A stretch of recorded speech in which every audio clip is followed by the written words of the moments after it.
はい、こんにちは、小林邦也です。今回は日本航空エアバス A350 1000型機ファーストクラスを利用しての日本帰国編をお届けいたします。ただいま私はアメリカシンシナティノーザンケンタッキー国際空港におりますが、まず今日はですね、ここからニューヨークへ飛びます。そしてニューヨークからいよいよ A350 1000型機でファーストクラスで東京へ帰るというような次第でございます。私も初めての搭乗ということでですね、大変楽しみではございますが、どんなフライトになるかはね、乗ってからのお楽しみということで、ぜひ最後までお付き合いください。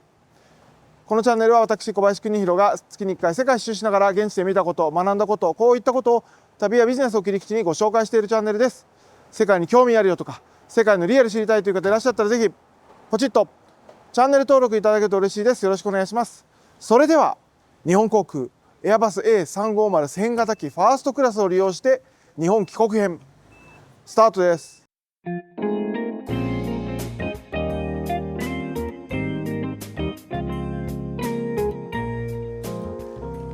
さて、ということでですね、ただいまこちらはシンシナティです。動画の冒頭で言っといて恐縮ですが、まだですね、日本航空ちょっとお預けで違うエアラインに乗ります。まず乗るのはですね、こちらですね、ユナイテッド航空、こちらでニューヨークへ向かうという形なんですけれども、チェックインはちょうど目の前だね。まだあれかな、始まってないのかなね。ユナイテッド航空のなんて言うんだろう、アメリカのビジネスっていうのかな、ファーストっていうかな、プレミアクラスですね。こちらでまずはニューヨークへ向かうというような形です。早いのか、まだもう2時間切ってんだけどな。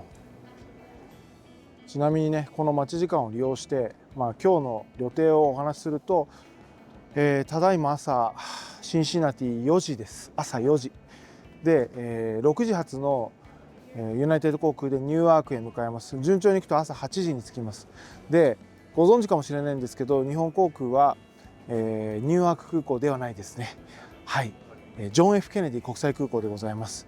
つまりどういうことかというと、ニューヨーク着いたらですね、タクシーで、JFK まで行くという形。そして、ここからようやく日本航空の旅という形です。もともとはですね、私シンシナティからですね、シカゴオヘア空港を経由して、東京へ帰る予定でございました。ただいま2024年2月でございますが、1ヶ月前ですね、あるウェブニュースがネットニュースが目に入ったんですね。日本航空の JAL5 便6便は2便ともですね、つまり平日なんていうの、奇数日だろうが偶数日だろうが、エアバス A350 1000で運航することになりましたと。これを見た瞬間にですね、やっぱり乗らないと YouTuber としてどうなのっていうですね、妙な、私一応ビジネスマンでなんですけど、なんか妙なミーハー根性が生まれましてですね、旅行代理店さんにも無理言っていろいろご協力をいただいて、最終的にこのニューヨーク発東京行きに切り替えたという形ですね。でもシンシナティからJFK とかに飛ぶ便がね、確かなかったのかな。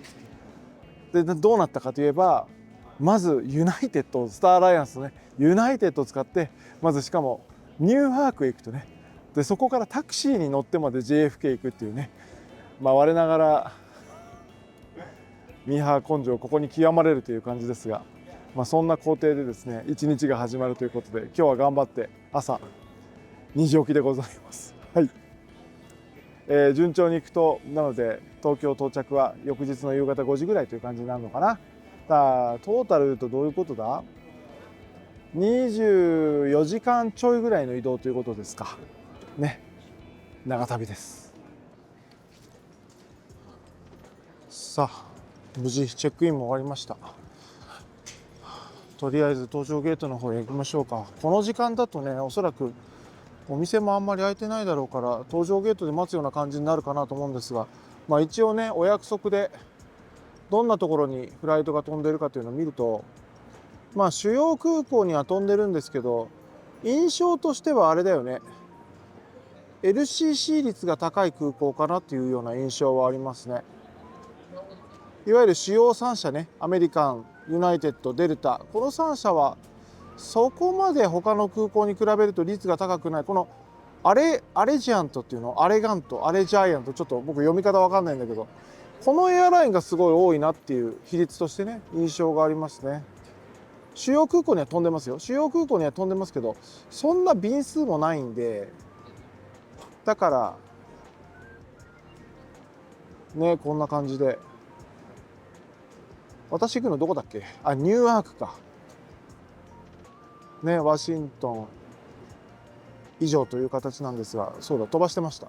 私が乗るのはですので、朝6時発の、ユナイテッド航空ですね。1195便、こちらに乗ります。残りね、見ていただくと、例えばデルタの7時55分とかあるんですけど、この辺だとね、結構ギリギリになるんだよね、乗り継ぎが。だから、ニューアークからタクシーを使ってでも、ユナイテッドのこの6時発に乗ろうと、こういう話ですね。さあ、そういうわけでとりあえず出発の方行きましょうか。向こう側だね。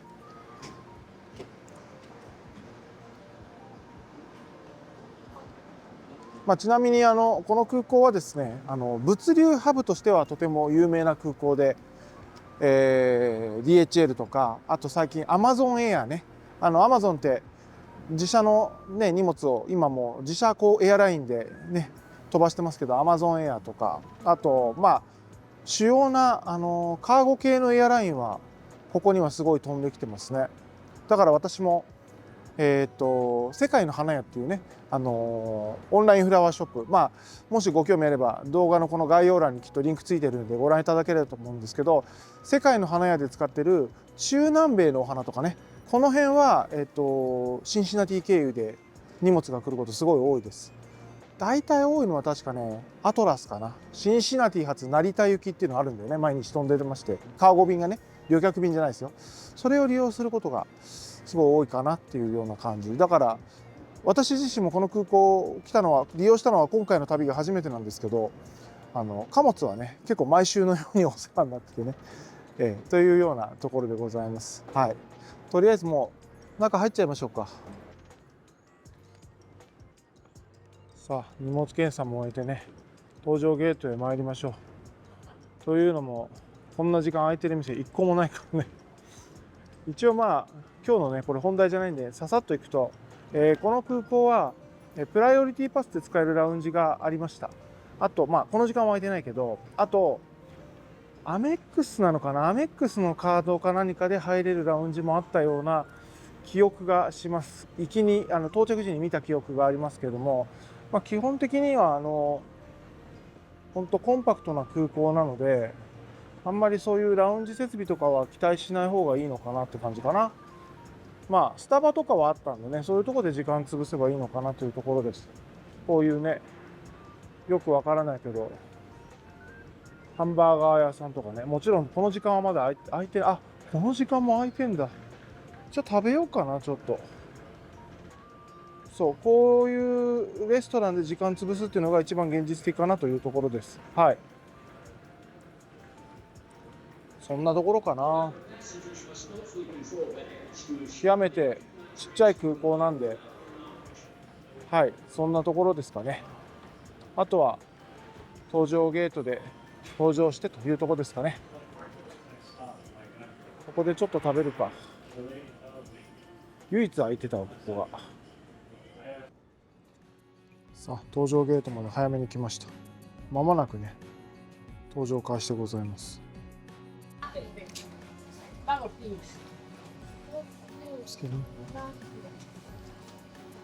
さあ、参りましょう。モーニング。Good, good.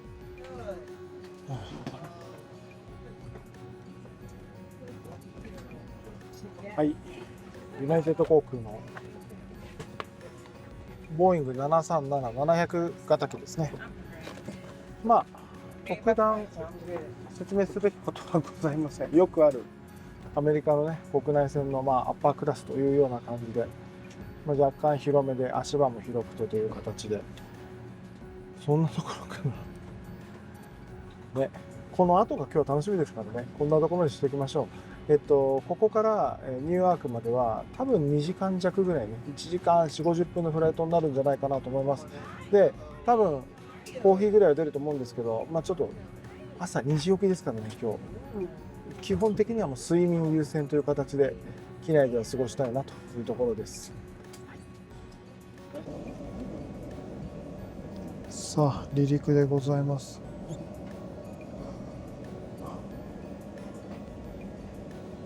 すでに爆睡してました。気づいたらもうタキシングしてた。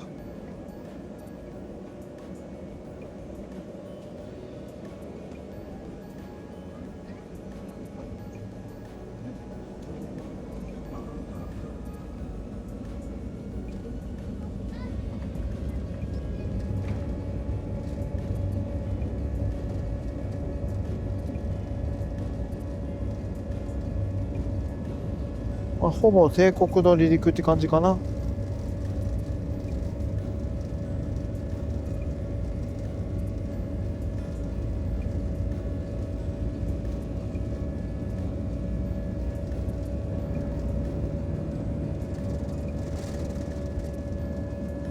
さあ、順調にシンシナティを離陸いたしました。今ね、2月ですから、冬ですから、6時台だとまだちょっと暗いかなって感じだね。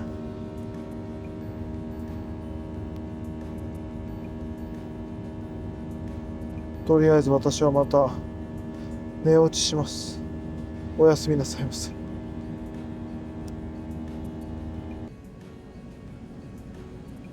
さあ、気づいたらこの飛行機はね、最終のニューヨークリバティ国際空港ですよね。最終の着陸態勢です。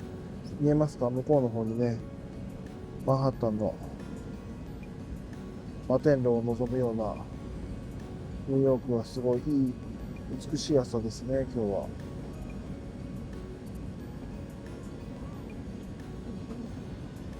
いやー、よく寝た。ほんとね、冬のアメリカは雪降るともう航空も大混乱になるからね。だからそれだけはね、注意する必要があるんですけど、今回幸いね、晴天に恵まれたんで、そういう意味では助かりましたね。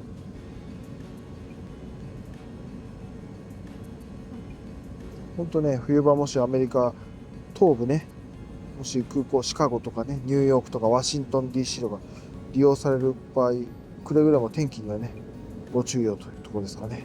さあ、定刻よりちょっと早いのかな。着陸しました。そういえばさ、今日シンシナティでボーディングするときに、優先搭乗でね、プレミア 1K って言われて、反射的にやったら、あんた違うからダメって言われて、そう僕、ちょっと去年、2023年ちょっとサボってですね、プレミア 1K の1個下、スターアライアンスゴールドであることは変わらないんですけど、1個下のステータスに落ちたので、あの反射的にプレミア 1K で、俺だと思って乗ろうとしてですね、若干恥ずかしい思いを今日しましたんですね。今日はね、JAL 動画ですけど、今年はユナイテッドのマイルの方もね、頑張って貯めていかないといけないなってとこですかね。はい。Thank you. Thank you. Have Thank you a very good much. day. Thank you. You too. Pleasure. さあ、ニューヨークリバティ国際空港ですね。今、この2024年2月現在は、ユナイテッドは JFK は確か、撤退したはずなんで、全部こっちのね、ニューヨークに集約してるという感じなんで、どうなんでしょうね。中長期的には ANA なんかもニューヨーク便とか飛ばしたりするのかななんて思ったりもしますけど、ここはここで本当便利な空港ですよ。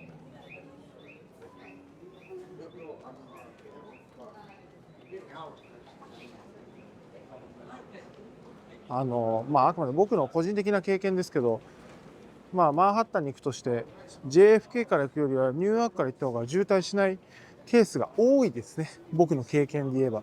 なのでね、ユナイテッド航空のハブ空港でございますがね、ニューアーク意外とおすすめでございます。まあまあまあ、国内線だったら一番いいのはあれですけどね、当然ラガーディア空港が一番いいけど。さあ、そんなわけで荷物が出てくるのを祈るのみだな。朝8時ちょい前、帝国よりちょっと早い着陸ですけど、なんかレストランからいい香りするんだ。さあ、順調ですよ。荷物もすぐ出てきました。早すぎるんだけど、どうしようかな。でも、まあ、早く行動するに越したことないですからね。ライドアップ、ピックアップは右ということなんで、ここから外出ちゃダメなんでね。あるね、ほら。わかる、ちゃんと床に。ウーバーピックアップって。ね。いや、超順調。荷物もすぐ出てきたんで、予定よりかなり早いんで、本当は、今、マンハッタンでちょっと、ベーグルでも食べちゃおうかなって今ちょっと欲が出てるんですけど、まあこういう時こそ謙虚にですね、やっぱ早め早めの行動がどこでねどんなトラブル巻き込まれるか分かんないんで、なので、まずはウーバーで JFK 向かおうかなというところですね。ここか、ゾーン4ピックアップというか、ここから出ろってことなのかな。あれ違うな、でもとりあえず一回ちょっと出てみるか。うわ、寒い。息が。シンシナティもね、昨日寒かったけど、やっぱりニューヨークだね。冬のニューヨーク。寒い。そう、今回しかもあれなんです。ずっとね、アフリカとか中東とか暑いとこばかり行ってたんで、極力薄着で行動してるんですよ。寒い。まあ、とりあえず参りましょう。さあ、無事、ウーバーとも合流して、JFK 向かいます。ちょうどマンハッタンのあれだな。一番南側を通って、クイーンズへ抜けていくような、そんな感じかなと思います。多分ね、所要時間は今、ナビだと47分で出てるんで、まあ1時間弱ぐらいで行けるかなと。そうすると、日本航空の出発、ちょうど3時間前なんで、いやいや、完璧ですね。完璧。順調すぎて怖いわ。というのが私の本音なんですけど、とりあえずね、そんなわけで、今度はニューヨークドライブがね、スタートしたというようなところですね。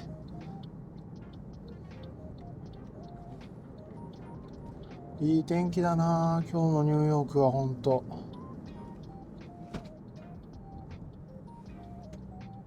さあ、順調に行きまして、ターミナル8ですね。日本航空はこちらに到着いたしました。以前違うターミナルだったような記憶もあるんだけど、映ったのかな。ちょっとその辺はよく終えてないんで分かりません。でもこの前あれだよね、ブラジルからトラブった時ターミナル8でしたね。そういえばね、こちらのターミナルでございます。時間的には3時間半前ぐらいなんで、まあ順調でしょう。非常にいい感じで来たんじゃないかなと思います。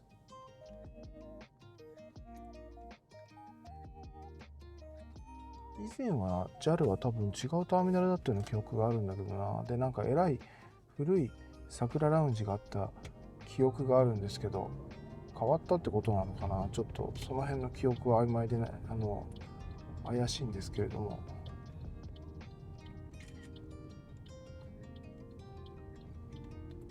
合ってるよね。本当だ。一番奥に JAL のマークがありました。到着です。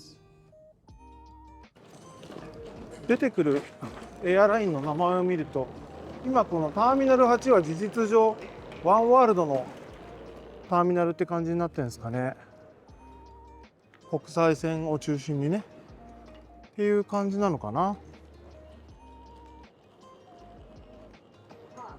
で、私の便は出てるかな。ちょっと出てないね。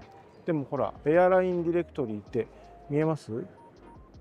アメリカン航空、ブリティッシュアウェイズ、キャセイパシフィック、チャイナサザン、中国南方はね、ひょっとしたらワンワールドって噂はされてますけどね。フィンランド、フィンエアね、リベリア、日本航空、カンタス、カタール、ロイヤルヨルダンとね、ほとんどそうだもんね。なるほど。さあ、というわけでですね、JAL のマークが見えましたので、もう開いてんのかな、チェックイン。そこはちょっとよくわかんないんだけど、ああ、開いてるね。いやいやいや、海外で見ると一番安心するマーク、鶴のマークのチェックインカウンターが見えてまいりました。今回数えたらね、2週間の世界一周で17フライト目ですね。17フライト目ね、こちらでございます。日本航空、お久しぶりです。並びましょう。チェックインしましょうか。さあ、荷物検査もね通過しましたので、とりあえずラウンジへ参りましょうか。まあまあぼちぼち混みますよね。しょうがないです。でちなみにね、これね、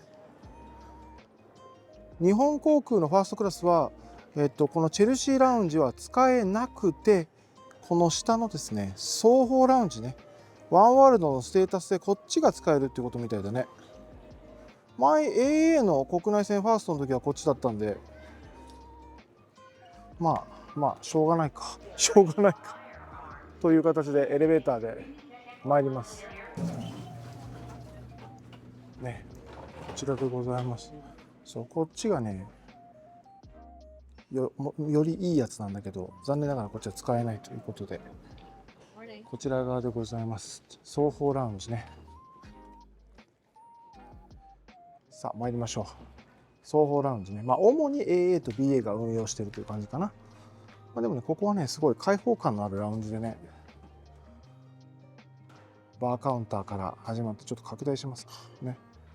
バーカウンターから始まって、ちょうど飛行機をね見渡すようなラウンジですね。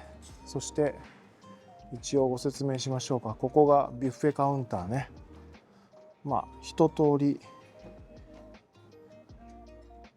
揃っております。フルーツ、でもこの後な、ファーストクラスで食べるからな、ちょっと若干お腹空いてるのは事実なんですけど、我慢しますか、ここは。あとね、ホットミールね、スクランブルエッグとかベーコンとか、いろいろ置いてあるというような形ですね。でちなみにこっち側もヨーグルト系とかね置かれているというようなところです。そしてシャワーもついてるんだよね。今日はちょっと特に必要はないけど、シャワーもついてるというような形で、私もだからこのラウンジ使うの初めてなので、ちょっと窓側は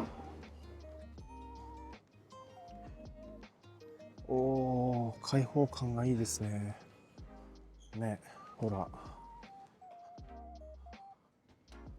やっぱり飛行機が見えるラウンジっていうのはテンション上がりますよね。今ちょうど向こうでトーイングで引っ張られてるのはジェットブルーですね。私は一回も乗ったことないけどね、こんな形で広々と開放感のあるラウンジでございます。さて、お茶ぐらい飲みますか。ちょっとやっぱりパソコンしたいんでテーブル席に移ったんですけど、あれだね、これ見て、各テーブルにこういう QR コードがついてて、これを使っていただくと、使うと多分アラカルトもオーダーができるというシステムですね。あ、なるほど。だからビュッフェだけじゃないんだ。アラカルトも頼めるんだ。なかなかいいじゃん、双方ラウンジというのはですね。改めて今私は感じているところでございます。一応ちょっと今コーヒー飲みながら、このターミナル8はね、第8ターミナル、もう一つ先ほどちらっとご紹介したね、チェルシーターミナル、チェルシーラウンジっていうのがあって、こっちはねもっとすごいです。はい、ダイニングスペースがすごい充実してるのと、あと、すごいなんか装飾だね。装飾からしてもっとなんかいかにもニューヨークっていう感じの雰囲気を感じられるラウンジで、もしご興味あればね、僕がブラジルからトラブった編の動画を見ていただくとチェルシーラウンジも出てくるのでご覧いただければと思うんですけど、でもね、この双方ラウンジも僕は個人的には素晴らしいラウンジだと思いますよ。すごいやっぱり外にね飛行機見えてすごい開放感にあふれてて、でコーヒーからね始まって食事からシャワーから一通りの設備もあって、バーカウンターもあるんでね、多分夜は夜でねちょっとビールをこう飲んでからみたいな感じでもいいと思いますし、なんて言うんだろう、チェルシーラウンジがクラシックなニューヨークだとすると、双方ラウンジはモダンなニューヨークって、そんな感じですかね。そんな感じが個人的にはするところですね。まあでも幸いなことにね、シンシナティからね基本的にはフライト含めて全部完璧に来たので、あとはねいよいよエアバス A350-1000 のねファーストクラスを楽しんで日本へ帰るというだけですね。はい。いやー、今回も本当東京バンコク便から始まったんですよ、僕の世界一周は。で中東行ったりね、中近東、西アジア、アフリカ、南米、ヨーロッパ、南米いろいろ来ましたけど、いつもそうですけど、こういう最後のね東京行きのフライトの日を迎えると、ああ今回も生きて帰れたとですねとてつもなく今安堵感に包まれているというのがですね、私の本音でございます。YouTube のメンバーさんならご存知でしょうけど、昨日の夜もねシンシナティのホテルでメンバーライブやっててね、結果として今日は僕は睡眠時間2時間半ぐらいなんですけど、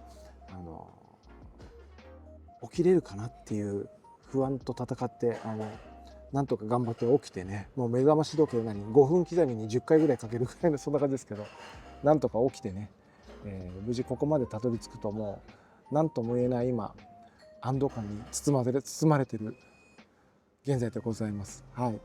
ちょっとここの Wi-Fi でね仕事していよいよ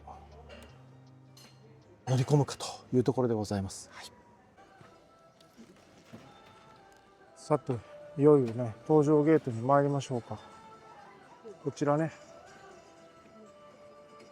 12時40分発日本航空5便羽田空港行きでございます。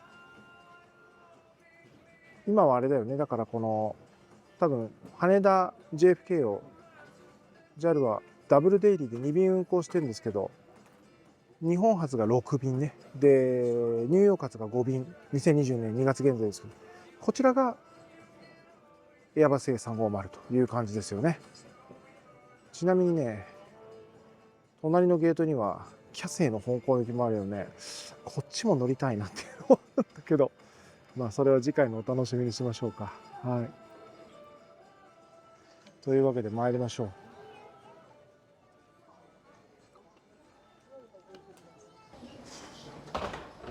さあいよいよ参りましょう。こんにちは。こんにちは。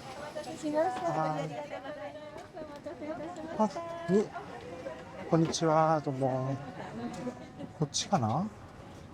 おお、ビジネスクラスもすごいね。こんにちは。すごい。ちなみにビジネスクラスもなんかカタール航空の Q スイートみたいな感じ。シンガポール航空とかね。へえ、こういう感じですか。こんにちは。2の K です。ずいぶん変わったんですね。ありがとうございます。へえ。すげえ。入れていただけるところ、扉が開けたままにしております。ああ、なるほど。ありがとうございます。はあ、すごいですね。ごめんなさい。すごいしか言えなくて。ずいぶん変わりましたね。ね、私2の K でございます。はあ、はあ。すごいね、これ。あ、そうか、111なんだよね、ちなみに。見えるこういう感じで。111なんですけど、1列目の真ん中は左側なんだね、ドアが。で、こっち側なんだね。で、2列目のはこっち側という形で、その辺も非常になんて言うんだろう、平等にできてんだなっていうのを感じるところですね。壁の高さ分かります？ちなみに私の身長が176ぐらいなんですけど、この辺まで壁があるというような感じですね。はあ、これはいやいやいや、恐れ入りましたって感じですね。はい。ちょっと解説するのが楽しみです。ちょっと座席いろいろ僕も冒険する前にも先にウェルカムドリンクだけいただきますね。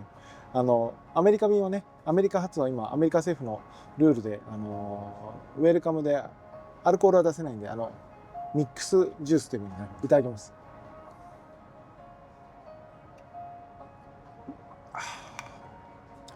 しかし驚いたね。これはすごいわ。なんか僕の別動画でもご紹介してるANA のね、ザ・スイートともうバチバチぶつかるような感じですよね。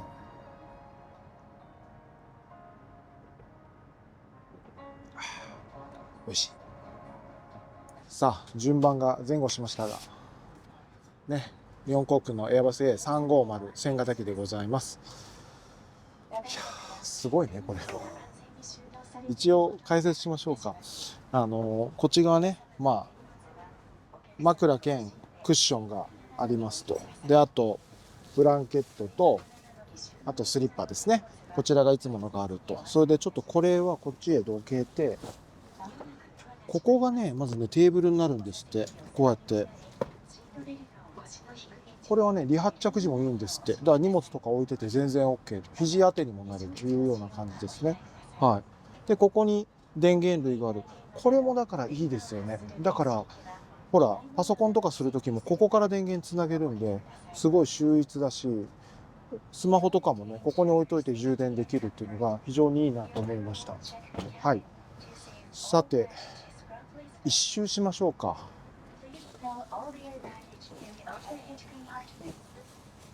よいしょ。こっちから行きますね。ここにまずなんかボタンがあるね。リクライニングとかのね。そして、ここが私の座席で、こっち側にもさらに電源があると。USB とかもね、USB-C もあるよね。今 iPhone15 は USB-C ですからね。で、これあれかな、ここでもスマホが充電できるのかな、ぽいよね。へえ。で、これがタッチパネルで、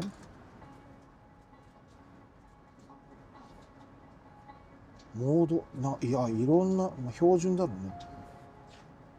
ね。全部操作できるようになっていると。で、ここで同じように座席と電源と、あと呼び出しボタンかな。これでリクライニングも、これこうやると動くっていう感じかな、多分ね。そんな感じでございます。で、下に荷物置きがあって、私トランクとビジネスバッグなんですけど、両方入れられる収納ですね。はい。これね、ちなみにちょっと目が回っちゃったら申し訳ないんですけど、今ディスプレイね、すごい大きいディスプレイなんですけど、これ上に棚がないんだよね。だから基本的に全部この下に置かないといけないという感じですね。で、先にご紹介すると、ここがまずちょっとした棚棚で水が入ってますよと。で、ここも引き出しを開けると荷物を置ける。これ離発着時もいいそうです。で、これは機内食用のテーブルだけど、ちょっと重いからクルーの方が必要な時に操作されるというふうにおっしゃってました。はい。で、ここがクローゼットね。これ出せるのかなね。こんな感じで。今日は僕ちょっと薄着なんで、そんなにかけるもんないけど、コートとかかけられるという形ですね。ちょうどこういうのがあった。ほら。エアバス A350。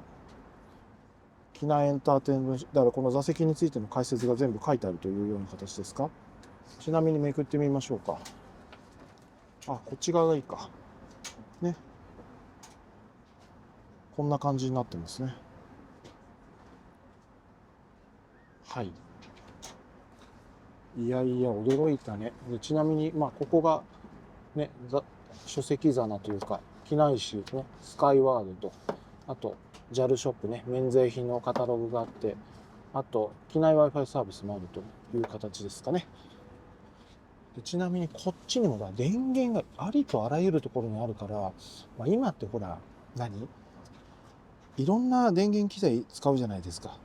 すごい便利だね。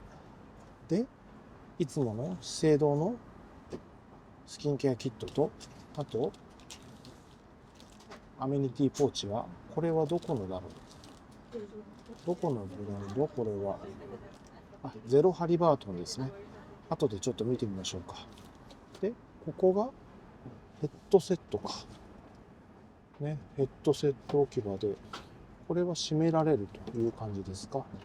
あら、閉まんない。閉まった。でじゃあちょっと待って、離陸するから一回ここにこの辺のアメニティポーチとか資生堂のキットを入れといての方がいいね。はい。でここの部分が荷物を入れたのが閉じれるんですって。こうやってすごいスッキリしますね。いやー驚いたわ。これは素晴らしい収納力。さあこの飛行機はね、ほぼ定刻でプッシュバックですね。目の前はキャセイパシフィック航空のエアバス A3、これもエアバス A350 だよね。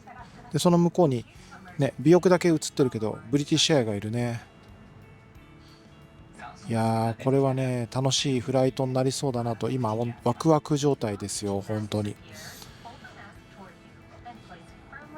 もうなんかあれだね、新しいおもちゃに触れてるようなそんな気分だけど、いやいや楽しみですわ。これはキャセイのね長距離便もそろそろ乗って動画でね撮りたいななんて思ったりするんですけどね。さあちなみに今日はね、東京羽田までだいたい13時間30分ということだそうです。だいたい今これぐらいだよね。はい。そしてね、これがタッチパネルのリモコンなんですけど、これで操作するとこちらのね前方の画面が動くというような形かな。でメニューでよく噂になるのがですね、これですね、着替えカメラ。こういう感じね。これはあれだね、昔キャセイ航空でよく出てたカメラだね。であと尾翼っていうのがあるのか。なるほど。これはあれだね、スペインのイベリア航空でよく使われてる、昔イベリア航空のエアバス A340 とかで使われてたやつだね。ちょっとカメラが一瞬消えちゃったけど、向こうから今コリアンエアがね、大韓航空が来てますけど、なるほど。この両方のカメラだから、そう離陸時とか、これの方が面白いですよっていうような声も教えていただいたりしたんですけど、なるほどね。いやーこれは本当おもちゃだね。今ね滑走路に向かってタキシング中ですけど、なんかあれですね、このアングルのカメラ見てるとタキシングが楽しくなりますよね。なんだろう、ほら突然停止したりするのもなんとなく理由がわかるし。なるほどね。ちなみにね今日のこの機材は、コードがね001ですね。だから、今 JAL がエアバス A350 就航してるの2機なんだよね。001と002ってあるんですけど、001っていう一番最初に就航したバージョンのね、就航した方の機体で今日は飛んでるというような形でございます。はい。こうしてみると優雅だな。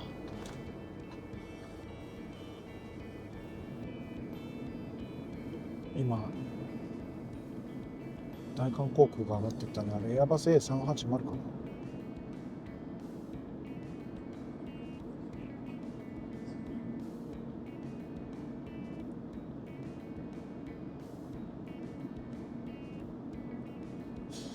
な。エアバス A380 もかっこいいね、この離陸の姿。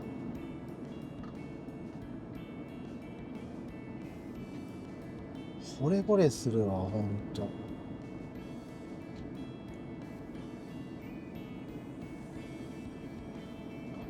まあ、大韓航空ってことはソウル便でしょうから、このエアバス A350 もずーっと大韓航空を追っかけて飛んでいくような、そんな感じになるのかな、今日は。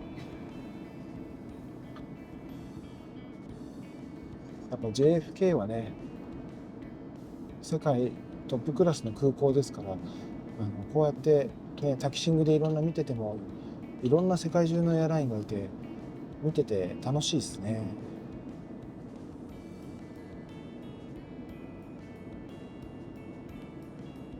まだ多分あと1機か2機待ちかな。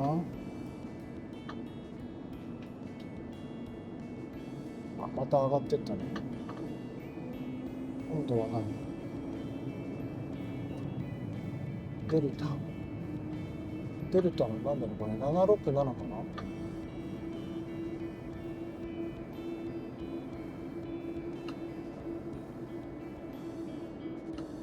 っちゃった。さあいよいよね、離陸でございます。機体も滑走路に入りました。お、エンジン音が上がってきたかな。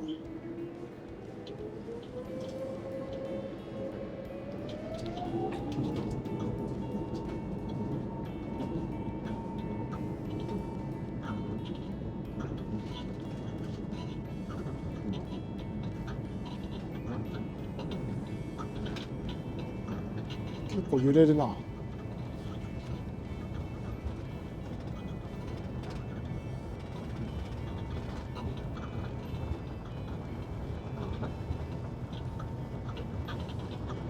すごい、よく見たら配置速度が上がってきた。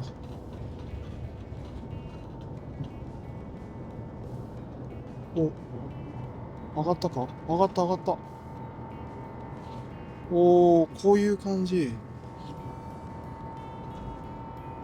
そしてこっち側を見ると、向こうに見えます？マンハッタンをね、右手に見て、要は南に離陸したって感じだよね。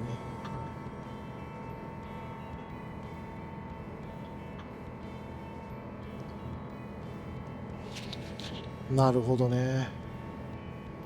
どっかでじゃああれかな、これは180度ぐるっと旋回して、それで飛んでいくような感じかな。またこちらに戻すとこんな感じでございます。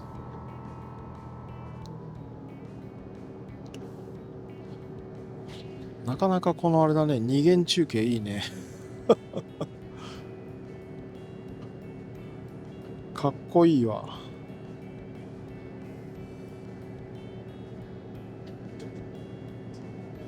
一回海に出て、そして左旋回かな、多分。確かこの滑走路は左旋回、そうだよね。基本 JFK はあれだもんね。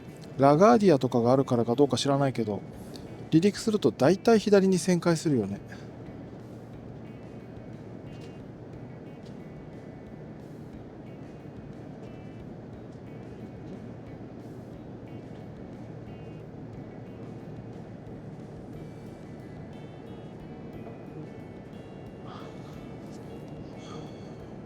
右上にはね、13時間9分って書いてありますけど、先ほどクルーの方からは13時間半って言われたけど、まあ、ね、どうであれ長旅ですわ。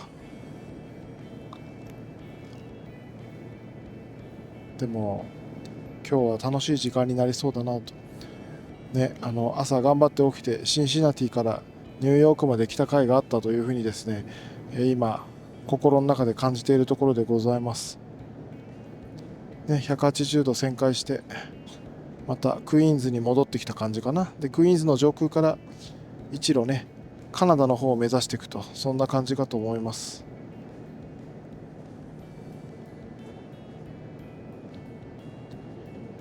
こちら側は、こっちはね、一面海って感じですよね。さあ、JAL5 便スタートでございます。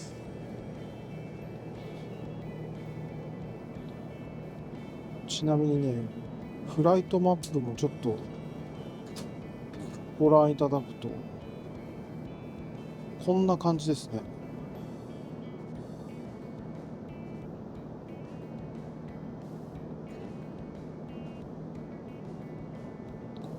この地図が一番わかりやすいね。ね、カナダのどこウィニペグとかあの辺の上空からユーコンとかね、ユーコンとちょっと違うか。そこからアラスカ上空を飛んで、まあでも実際にはこれだと多分ロシアかぶっちゃうから、もうちょい南側の航路を飛ぶんじゃないかな。そんな感じがしますけどね。現状での到着予定時刻16時16分って書いてあるけど、まあちょっとその辺はよくわかんないです。ちなみに、この探索モードっていうのをやってみる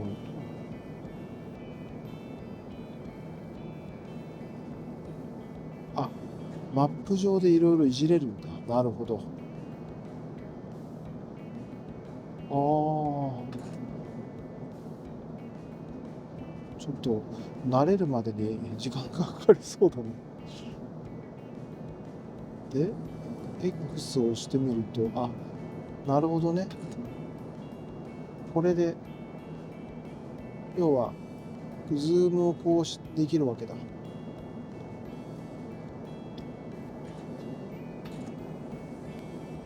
こういう感じでね。なるほど。ちょっと次ご紹介するまでに慣れとくようにします。さて、シートベルトサインもね、消えました。今まだアメリカ上空を飛んでますけど、また例によってやっぱ尾翼の方が面白いかな。ね、こんな感じでございます。そして、ドアをね、閉めていいということになりましたので、そうするとね、こんな感じで、ね、個室の完成というようなところですか。まあ、ただね、機内食のサービス中は、開けますというふうに言われたんで、まあ、それはそうだなと思うんですけども、はい、こんな形でございます。そしてまあこの時間利用してね、一応機内食も見てみようかと思います。まあこれは多分ね、いつも通りね、ファーストクラスだと Wi-Fi の無料クーポンがついて、そして、メニューがワインと食事があると。ワインの方から行ってみましょうか。多分ね、これはいつもと一緒じゃないかな。ね、ちょっとごめんなさいね。段取り悪くて。JAL といえばね、サロンのシャンパンですけど、これはね、日本初限定という形になりますので、今日はないですね。で、海外初はこのピルカールサルモンね、余談ですけど、カタール航空だとビジネスクラスで出てくるんですけども、ピルカールサルモンと、あともう一つという感じですか。そしてページをめくると、次は白ワインということですね。この辺のラインナップはね、いつもと一緒かな。ニュージーランドのシャルドネと、これもよくあるよね。ポルトガルの、ちょっとブドウの品種はわからないんだけど。そして、ローヌのビオニエね、フランス。そして、日本の甲州ワインというような感じですか。で、赤の方行くと、赤の方は、これもまあ、いつものメンバーだよね。ボルドーのシャトーラグランジュと、ドイツのステップと、あ、でもこれあるじゃん、今日。あるよね、あるよね、ほら、見える？アメリカ戦、バンコク戦ということで、ティアノダレのね、これはね、めちゃくちゃうまいよ。私、JAL の赤ワインで多分一番うまいのこれだと思う。で、あとは、シャトー以外タカがね。でもこれはヨーロッパ戦なんだ。だから今日は搭載してないんだね。なるほど。で、あとは、日本酒、焼酎というような感じですけど、あれだね、JAL といえばモリー像ですけど、このラベルから見るとあれだね、スペシャルバージョンの方のモリー像を載せてんだね。へえ、贅沢。まあ、あと日本酒系と、ね、14代とか100年の孤独とか、よくある JAL の、よく積んでるやつだよね。で、あと、ちょっと飛ばしちゃったかな、1ページ。JAL といえばね、ノンアルコールドリンクね、ロイヤルブルーティー、クイーンオブブルーね、まるでワインのような、紅茶でございます。ね、紅茶っていいのかな？お茶か。お茶って言った方がいいのか。はい。そして、紅茶系はマリアージュフレールと、そして JAL カフェラインはいつも川島さんの名前出てるけど出てないってことあれかな、契約解除したのかな、ちょっとそこは分かんないんですけど、グアテマラのサンセバスティアン農園のセミウォッシュトということですね。これがドリンクで、こちらが食事のメニューということで、これは多分今までもね、別のファーストクラス動画でもご紹介したものと基本的には同じじゃないかなと思うんですけど、和食と洋食の両方コースがありますよということで、一般的にはね、ぶっちゃけた話すると、やっぱりケータリング会社さん的に、海外発は洋食の方が当たりが多いです。ぶっちゃけた話ね。でも、事実として海外発も和食のクオリティはすごい上がってます。はい。そして2食目のアラカルト。これが一番楽しいよね。ちょっと待って。何これ。エアバス A350 就航記念。秀樹松井カレー。これは絶対食べるでしょ。何これ。笑っちゃった。大声出しちゃった。ごめんなさい。松井秀喜のお母さんに作るカレーを再現した。やばい。つい思わず笑っちゃいました。なるほど。で、それ以外に、よくあるパターンですね。ラーメンとかカレーとかね。なんか松井秀喜のお母さんのカレーをファーストクラスで食べるわけまあいいや。あとはね、和食系と洋食系も一応あるというようなとこですかね。はい。そんな形で。これは今までね、ファーストクラス動画でご紹介したのと基本的には特段変わらない形かなと思います。はい。あとね、一応締めとしてアメニティキットのご紹介です。ちなみに私も今パジャマに着替えております。私の体格で M サイズですね、いつも。それは変わらないんですけど。ね、ちょっと映ってるかな、ゼロハリバートンね。なんて言うんだろう、マット調っていうか、肌触りがすごいいいキットですね。なんか見て、なんか超かわいい。これは絶対持ち帰ろう。中身は一緒です。アイマスクとかね。あと、ちょっと、取りにくかった。引っかかってうまく取れない。はい。ね、このモイスチャーマスクですね。で、あと、こちら側が、いつものあれですね。見えるロクシタンのリップクリームとか、中身としては一緒なんですけれども、あと、これもあれだね、ロクシタンのハンドクリームかな。ね、中身としては一緒なんですけど、この、デザインがいいですね。なんか、ゼロハリバートンのちょっとごっつい中に、こういうのが出てくると、面白いなとちょっと思ったんです。これは、持ち帰ります。はい。ということで、アメニティキットのご紹介でした。1個だけご紹介してなかったんですけど、すごいものを見つけてしまいまして、私、結構マードンソク好きなんで、この犯罪都市ノーウェイアウトも JAL の機内で5回ぐらい見てるんですけど、また見ようかなと思ったんですけど、これね、再生ボタン押すじゃないですか。あれちょっと待って。再生ボタン押すじゃないですか。そうするとね、見て、選べんの。マイクを、マイクじゃスピーカーをヘッドホンジャック、Bluetooth、座席内蔵スピーカーって。で、ちょっと裏返しますね。ここにスピーカー内蔵してるんですね。だから、ヘッドホンつけなくても、このまま聞けるっていうね。もちろん、機内食とかほら食べてて、こうやったら聞こえなくなっちゃうんですけど、これはすごい秀逸だね。ちょっとここまではやんないけど、これは超快適。いや、恐るべき。確かにここ触るとね、ちょっと感触が違うんですよね。だからスピーカーが入ってるんですよね、この内蔵の。これは驚きました。はい。というわけで、ちょっとドンソク見ながらね、まずはシャンパンからスタートするところです。ちょっと机の開け方、お願いします。機内食がそろそろ始まるんで。こうやって、はい。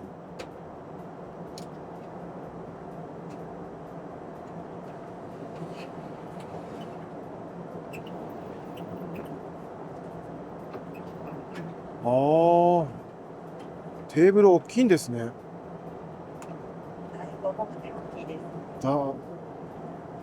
これはすごい大きさですね。なるほど。これはなかなか慣れないとできないですね。必要な時は必ずお申し付けください。すいません、ありがとうございます。お怪我なさってもいけませんので。確かに慣れないとこれは難しいですね。ありがとうございます。すいません。なるほど。こうやって机を出すわけね。これでね、いよいよ機内食モードという形。だから、この机がこうやって動くから、もしお二人の場合は、こちら側にね、座れば、ちょうどいい感じということですね。お願いします。ありがとうございます。さあ、スタートでございます。ビルカールサーモンから。はい、お願いします。ありがとうございます。アミューズブッセとともにいただきましょう。ありがとうございます。すいません。じゃあ、とりあえず、ボンボンエスということで。いいね。うまい。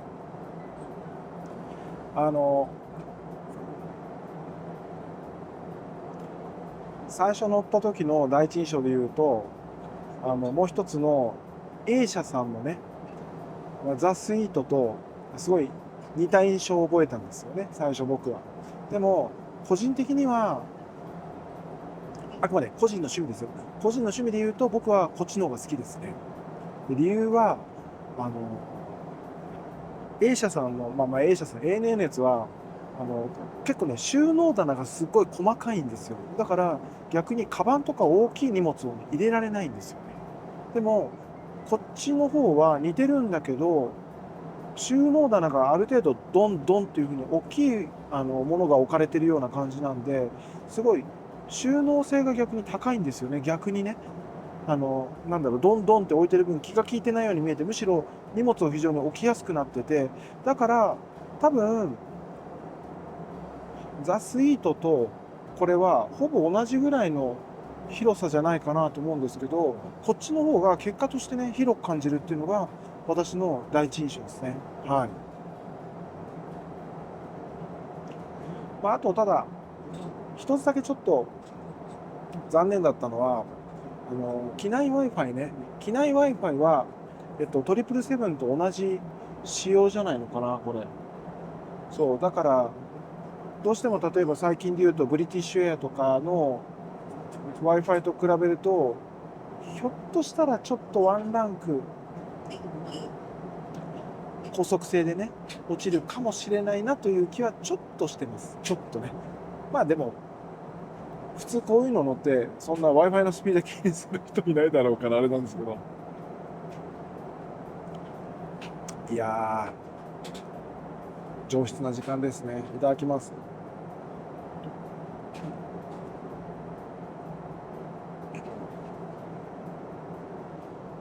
さて、機内食が本格的に始まりましたけども、まずはね、5点盛りからでございます。左から牛タンと大根の煮込み、ホタテ南蛮漬け、数の子と油菜のおひたし、たたきすごぼうでいいのかな、これ。そして鯛の煮付けという形でね、こちらからまずいただきます。食レポはね、いつも通り最後にちょこっとさせていただくというところからでいいかな。そして2食目はですね、2食目というか2つ目はですね、お椀物ですね。ブリとクレソンのお椀ということで、ね、調達できる食材ですごい頑張っていらっしゃいますよね。こちらをいただきます。これ終わったらちょっとワイン変えようかな。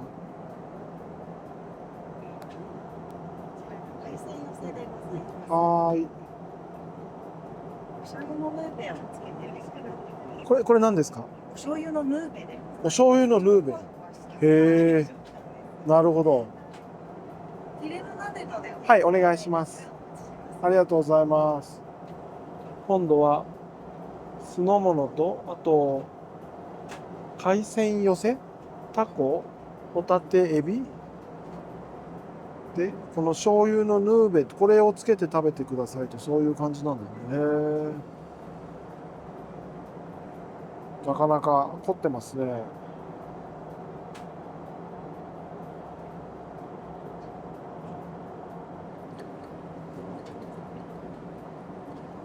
ありがとうございます。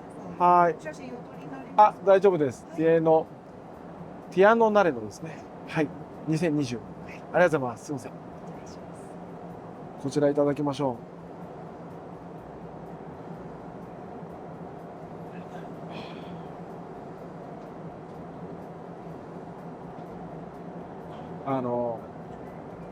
あくまで僕別にソムリエ資格も何もないんで、一個人の感想という形で聞いていただきたいんですけど、機内でいろんな国のワイン出てくるじゃないですか。チリワインの方がアルゼンチンと比べると結構早飲みできるのが多いなっていう印象があるんですね。あくまで僕の中では。まあ、フランスワインとかはほらやっぱりね、開封してから飲み頃までちょっと時間がかかりすぎるじゃないですか。機内で飲むっていう意味ではですよ。で、その観点で言うと、アルゼンチンワインって、チリワインと一般論としてね、チリワインよりはちょっと時間が欲しいものが多いなっていう印象が多いんですが、このティアノナレノは、ファーストクラスで出るようなクオリティですよ。でも、早飲みできるっていうね、すごい、得意稀なアルゼンチンワインだなと、個人的には思ってます。なので、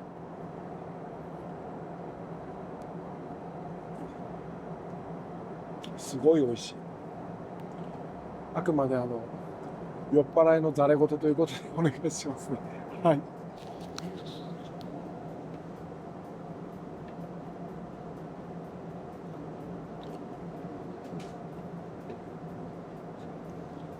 鯛めしでございます。最後はじゃあちょっと解説お願いしていただいて。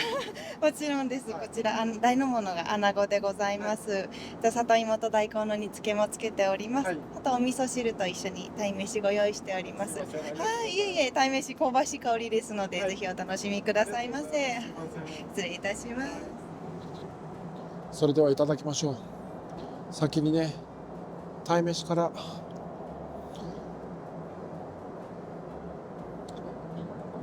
これは日本ですね。うわー、なんだろう。愛媛の松山の鯛めしを思い出すような、そんな香ばしい香りですね。ちょっと鯛めしからいただきます。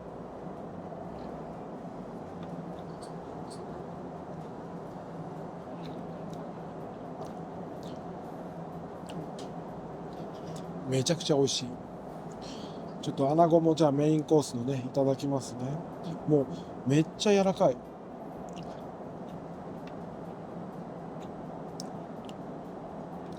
うわー。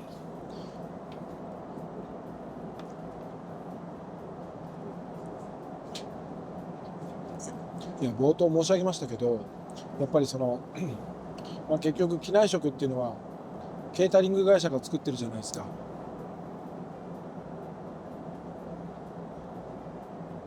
で、僕の印象で言うと JAL に関してはアメリカ発とファーストクラスの話ですよ。アメリカ発とロンドン発のケータリングのクオリティはすごい上がってるような気がします。パリ発はもうちょいもうちょいもうちょいかなと思うんですけど、いやほんとね、機内食のクオリティのこの上昇向上はすごいですね。まあ、背景としてそれだけね、日本食が浸透したっていうのも当然あると思うんですよ。あると思うんですけど、まあ、僕も日本航空のファーストクラスも長年利用させていただいてますけど、10年前とかと比べるともう全然もうクオリティのもう格段に違います。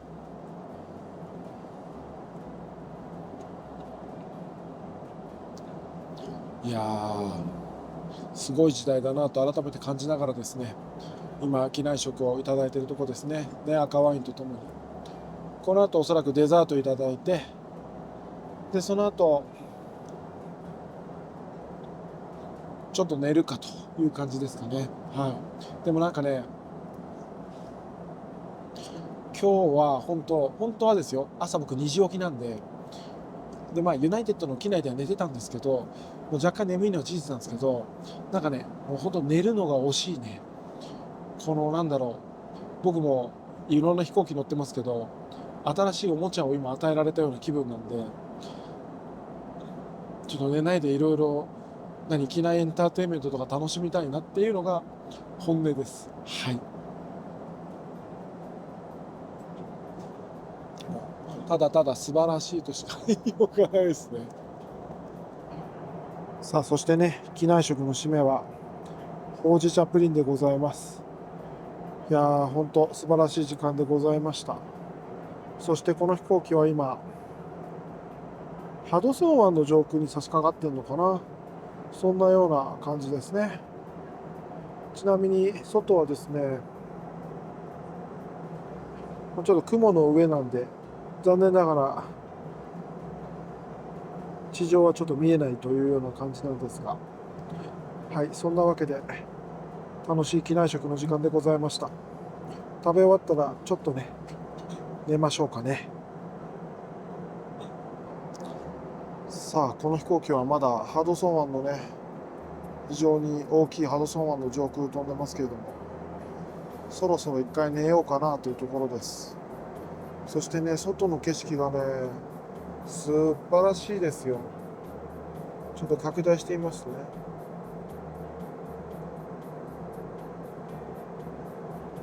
ちょっとやりすぎか。これぐらいがいいかな。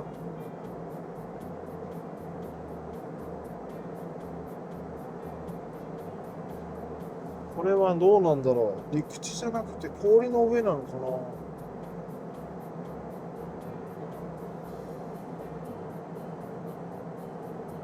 はい。非常に美しい景色の上をね、現在飛行中でございます。さあ、歯磨きが終わりましたら、ベッドメイキングをしていただきました。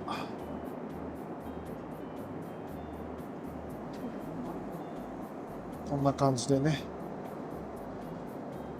ほんと、なんでしょう。空飛ぶホテルって感じだけどね。いやいやいや、素晴らしいね。ちなみにね、JAL のファーストクラスは、マットの硬さを選べるんだよね。で私は大体いつもやっぱ硬め派ですね。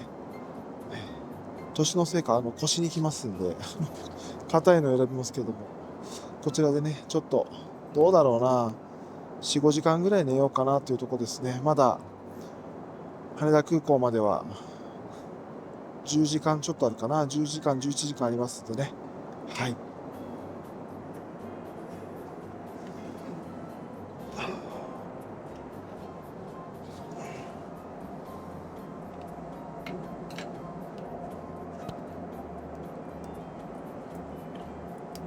こういうちょっとした小物を置く場所も便利ですね。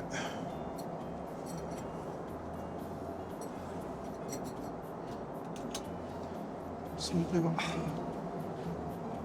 おやすみなさい。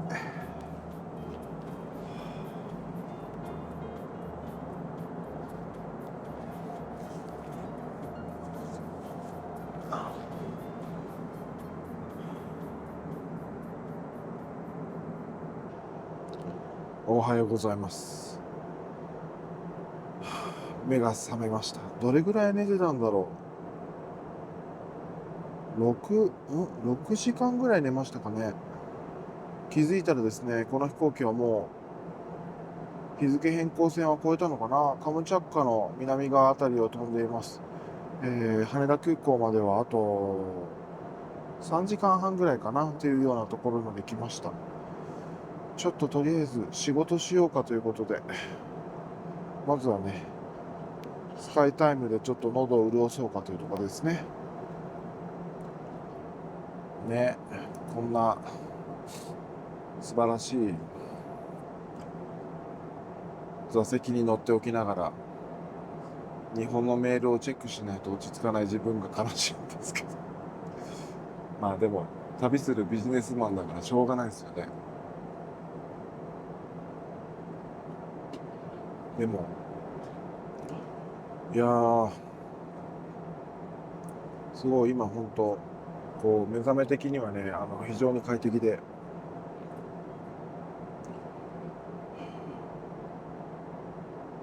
そうだからなんだろう、まあやっぱこのプライベート感があるからですかね、ちょっとそこは何とも言えないけど、すごい良い質の眠りができたなというふうに思ってるところですね。だから意外と5、6時間ですっきり目が覚めたんで、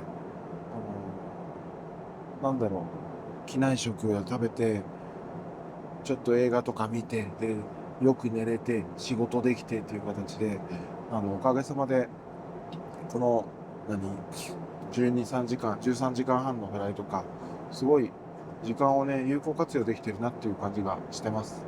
はい。いい感じ、いい感じ。ちゃちゃっとメール終わらせたら、機内食食べようかしょうか。今僕が悩んでるのはですね、松井秀喜選手のお母さんのカレーを食べるべきかどうかっていうところをですね、真剣に悩んでおります。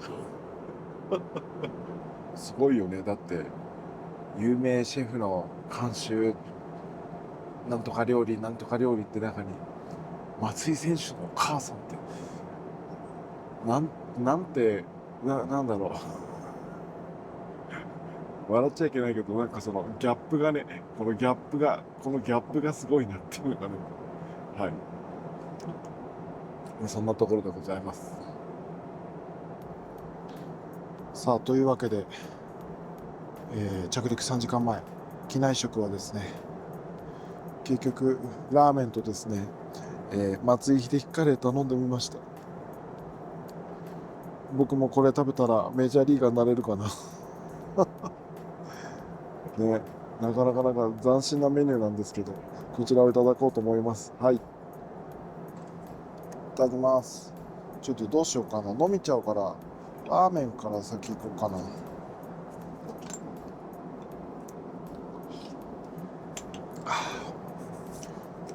だから2週間ぶりの日本食ですよ。2週間ぶり。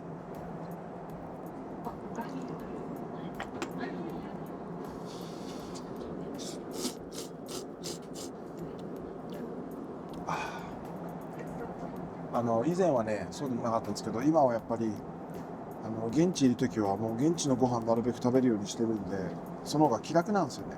以前はね、結構、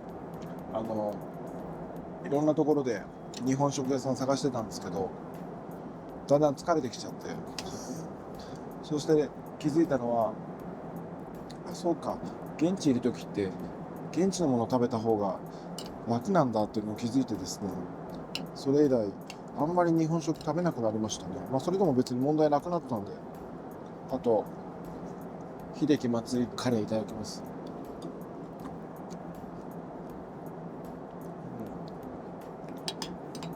美味しいですよ。美味しい。でも、秀樹松井カレーが出ると、じゃあ今まで一流のシェフが監修してたのは何だったんだっていう、その矛盾が若干気になるんですけど、まあいいか。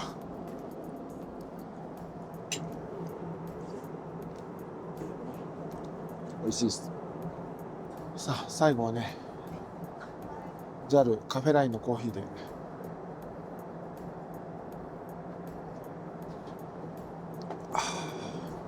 美味しい。今日どこのコーヒーでしたっけ？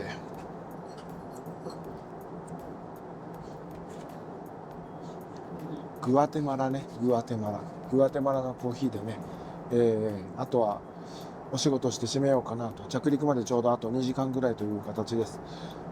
まあこのコーヒーも美味しいな、マジで。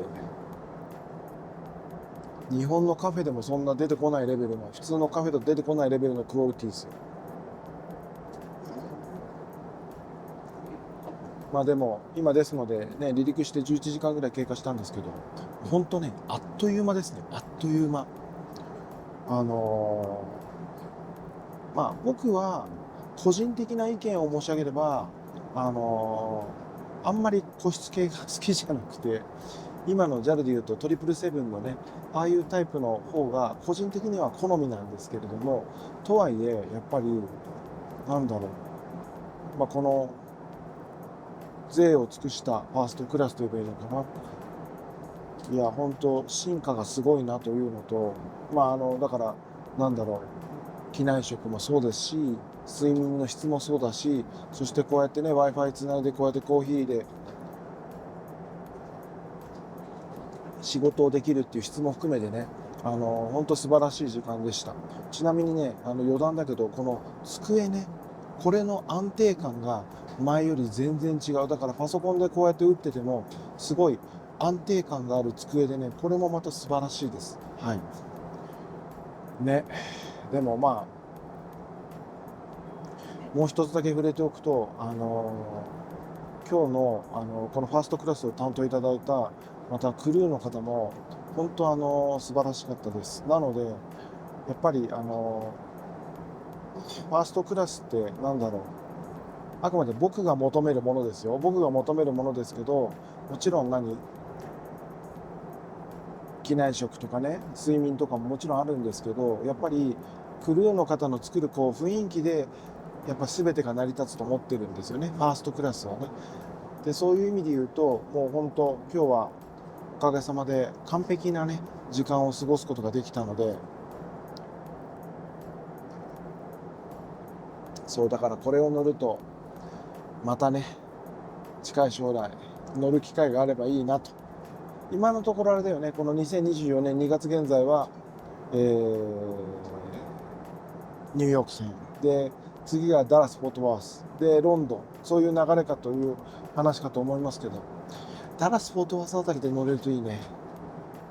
だと嬉しいというところでですね、あと2時間ですか、仕事をちゃちゃっと片付けてね、いよいよ着陸という形を迎えようかなと思います。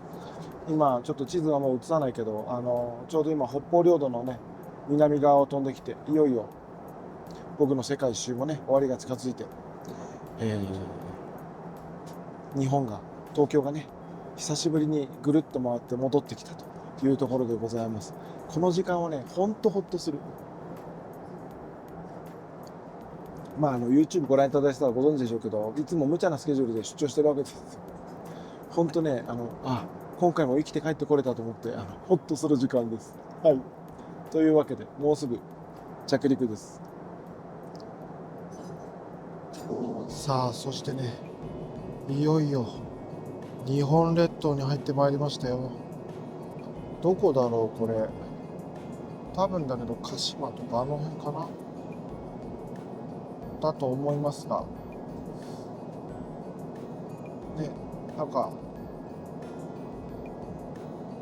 湖らしきものも見えるから、これ多分霞ヶ浦かな。だから多分鹿島とか潮来とかその辺の上空から多分日本列島に入ってきたと思われますが、いよいよ帰ってまいりました。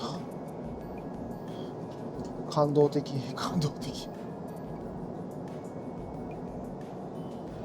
さあいよいよ着陸ですね。さああとね13分で着陸とのことですが、今午後4時ぐらい。この時間だとね、ひょっとしたら東京上空飛べるかなと思ってたんだけど、見えます？向こうに東京湾が見えるんですよ。っていうことは、南からの着陸かな、今日は。なかなかあれだよね。東京上空を飛ぶ機会がないんだけど、今まで人生で1回しかないんだけど、今日も東京湾上空からの侵入ということになりそうですかね。さて、東京湾のね上空に入ってきましたけど、よく見たら分かります？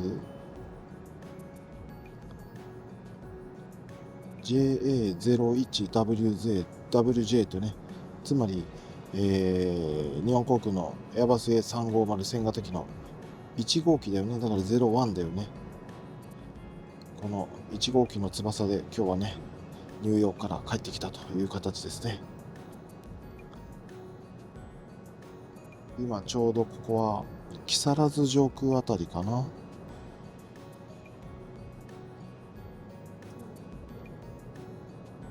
ね、今日の東京は本当冬晴れという感じで、一番左奥の方には東京湾アクアラインもね見えてますけれども、美しい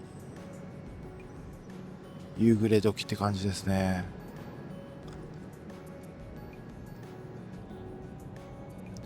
ちょうどね、東京湾アクアラインの海ほたるのところが今右上に見えてますけど、ここで少し旋回しながら今車輪が出てきたとこですね。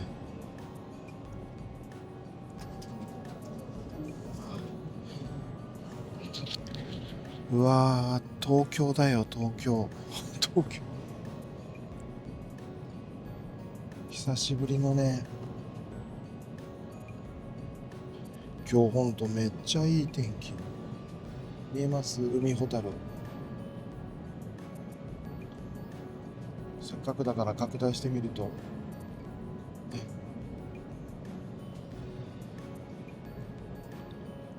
ちょうど海ほたるの上空を飛んで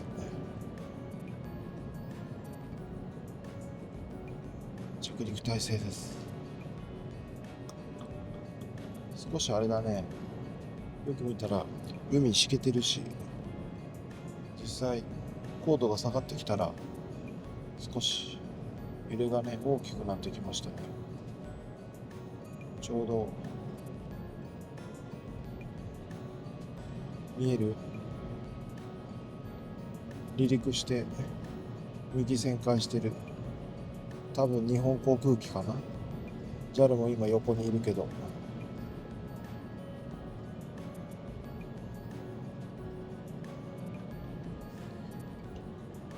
さあこちらの画面どうでしょうね。昔あれだったよね、JAL って着陸前パイロットビューっていうの、あれ良かったよね。なんか若干あれを思い出すよね、 JAL でこの画面っていうと。そう結構外国の方でね、日本航空で仕事で日本来られた方も皆さん、着陸前のJAL の映像いいよねってみんな言ってたのを今ちょっと思い出しましたけど、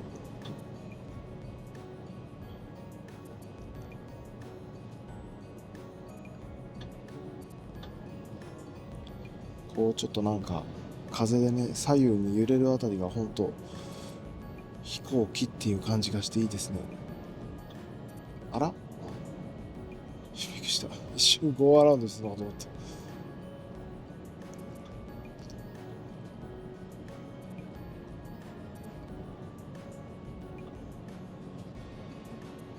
よく見たらあれですね、ちょうど機体と翼の付け根のところに車輪もね出てますね。ちなみに前方だとどんな感じなの？あ、こういう感じか。これはね前よくキャセイで見たな。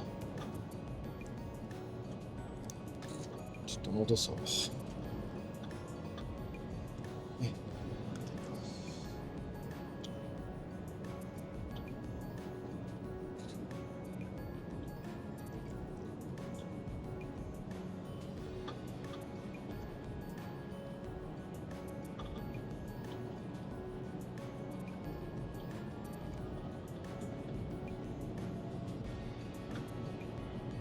すごいやっぱ結構揺れが強くて、あれだもんね、多少の揺れでも座席では結構感じるもんね。こんだけ翼がグラングランしてるってことはやっぱそこそこ揺れてるってことだと思うんですけど、さあ滑走路に入ってまいりました。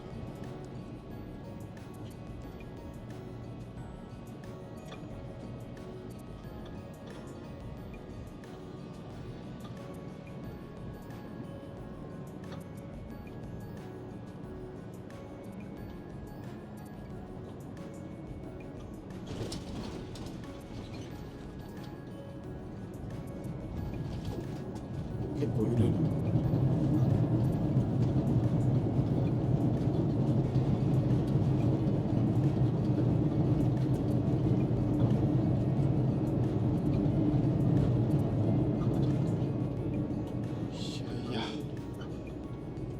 無事到着でございます。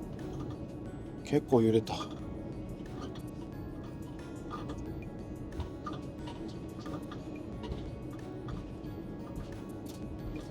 そして滑走路から離脱すると。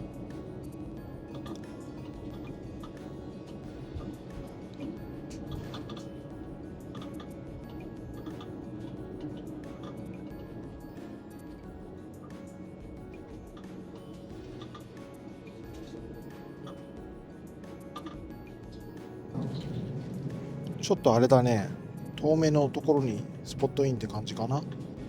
隣にいるのはね、ユナイテッド航空の787ですね。さあ、というわけでね、スポットインして、今タイヤ固定いただいている感じかな。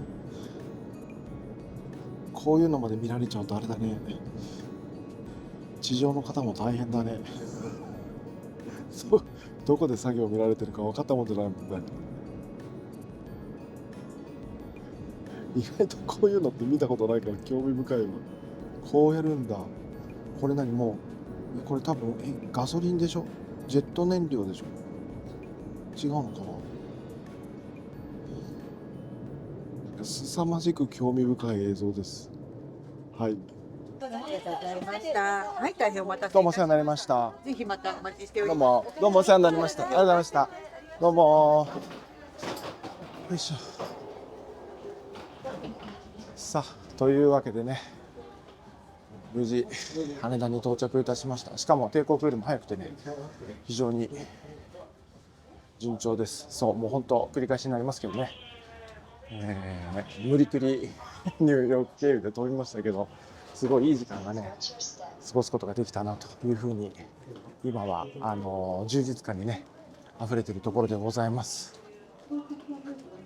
いやー、そう不思議とね、13時間半ですか飛んだんですけど、あんまり疲れがないというか、非常に体の状態もすこぶる良くてですね、今日はねもう家帰って休むだけですけど、明日からねまた頑張れそうだなというところですかね。はい、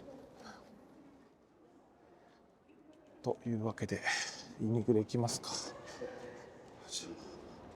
さあ、無事ね荷物も出てきて到着でございます。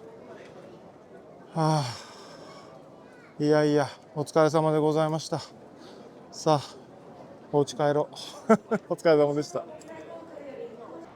はい、というわけで日本帰国編、日本航空エアバス N350 1000型機のねファーストクラスの旅、最後までご覧いただきましてありがとうございました。また例によってちょっとでも参考になることありましたら、いいねやつですね、チャンネル登録をポチッと押していただけると嬉しいです。よろしくお願いします。そして旅に興味のある方へ、私小林邦弘の YouTube メンバーシップのご紹介です。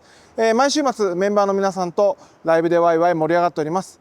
特にね私のこの世界一周の旅設計、旅ノウハウをね皆さんと共有していこうということで、今日もねそれこそ JAL のね機内でいろいろと情報も得ましたが、そういう情報もねフィードバックしながら、皆さんのね今後の世界一周の旅、世界一周だけじゃないけどね、海外の旅が少しでもより良いものになるように情報を提供してまいります。かつですね、その週に私がピックアップした旅ネタの掘り下げであったりとか、旅に持っていきたいおすすめの本、さらには、皆さんからいただいた質問一般ですね、今度どこどこ行くけどどっかおすすめあるみたいなですね、こういった質問にも徹底的にお答えしていきます。この小林邦弘チャンネルのメンバーになるのボタン、こちらをねぜひポチッと押していただきまして、次回のライブより皆さんのご参加をお待ち申し上げます。そして海外ビジネスにご興味のある方へ、私小林邦弘の LINE アカウントのご紹介です。こちらでは主に経営者、事業主の方へ向けて YouTube では発信していない海外ビジネスの情報、こちらをお届けしております。もちろん経営者の方だけでなく、これからね海外ビジネス頑張りたいという方も大歓迎でございます。概要欄に LINE アカウントのリンクつけております。ぜひこの機会にご登録ください。そして最後に、海外で日本で英語を使ってお仕事をしたい方へ、私小林邦弘のイングリッシュプログラム KBE 小林ビジネスイングリッシュのご紹介です。業界でも珍しいビジネス英語に特化したプログラムになります。私自身がね、仕事で英語を使ってて思うのは、何がやっぱり一番ビジネス英語を身につける近道だろうかと考えた時に、それはまあ空港であれホテルであれ、そしてやっぱり一番重要な商談ですよね。ここで正しいあり得るシナリオに沿って練習することでスキルアップを磨くことね、スキルアップを図っていただくこと、これがね一番最短の近道じゃないかなと思う次第です。そしてこの KBE においての強みは何かというと、まあ YouTube の通りね、私自身がまあ世界中でいろんなトラブルに遭ってますよ。商談含めてね、うまくいかないことも含めて、こういった私のノウハウに基づいてあり得るシナリオというのをたくさん用意しているということです。このシナリオに沿って練習していただくことで、必ず皆さんのビジネス英語は加速度的にスキルアップできると信じる次第です。KBE 小林ビジネスイングリッシュの LINE アカウントもね、この動画の概要欄についておりますので、ぜひポチッとねご登録いただいて、そしてこの動画がアップされた今は無料体験会もやっておりますので、ぜひこちらにお気軽にご参加いただけると嬉しいです。無料体験会ご参加の方にはですね、私自身が作成した、特典もついておりますので、ぜひよろしくお願いいたします。今回は以上です。最後までありがとうございました。